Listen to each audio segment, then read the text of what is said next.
In the 1640s, the English Civil War, technically two civil wars, decided the supremacy of Parliament, and as Britain went on to become a successful parliamentary democracy, it has influenced, either directly or indirectly, every parliament that exists today.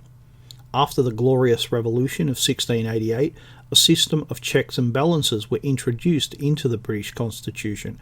This Constitution is, unlike the more famous American one, unwritten.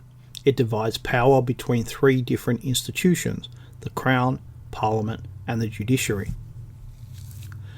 In the United States Constitution, the division of powers was written down, but the principle is exactly the same.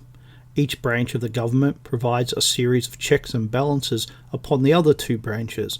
The government was not the ruler of the people, but the guardian of their liberties. The best way to protect their liberties was to have a permanent, stable government with an approved method of peacefully changing the government. But what allowed each to function was the division of power. Each branch had its rights and responsibility, and each was the custodian of both the rights and responsibilities. In fact, the system had at its heart a basic assumption that both people and institutions crave more power. The system was designed so that it harnessed this power and used it in a constructive manner, each branch being jealous of the power it had and refusing to give it up. For the past 50 years, parliaments in every Western country have given up power. The best example of this is the United States. Both the presidency and the Supreme Court have taken the power of Congress, and Congress has accepted it, largely without protest. Each decade, since at least the 1930s, the Supreme Court has created law, which is simply not its job. What should happen is if the Supreme Court decides that a law is unconstitutional, then it should pass it back to Congress, who then makes a new law. Instead, Congress refuses to contradict the decisions of the Supreme Court, and now whatever the Supreme Court decides is law. But this issue was settled in the 1640s. Parliament is supreme. Why has Congress given away its power to the courts? In the case of the presidency, things made more sense, or at least it's more logical. The United States Constitution made the President the Commander-in-Chief of the Armed Forces, and he is also responsible for foreign policy and foreign relations. But only Congress can declare war or sign a peace treaty, and only Congress can vote to finance anything. Here is a clear example of the checks and balances.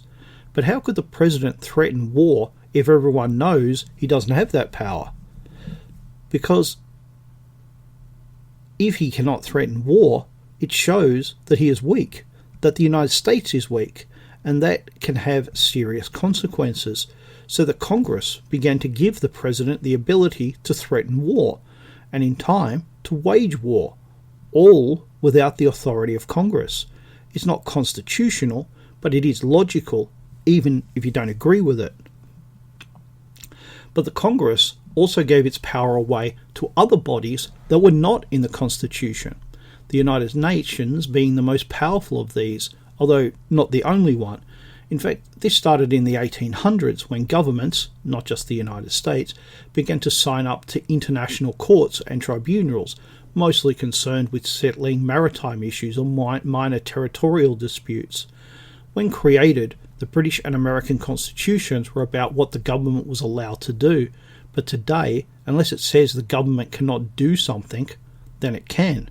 The interpretation has changed from restricting the actions of government to unrestricting the actions of government, unless specifically restricted.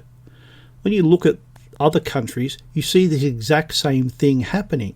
It certainly is not restricted to the United States. The transfer of power away from the people's representatives to unelected people. The system was never designed to be treated like this. It was never imagined that parliaments would willingly give away their power.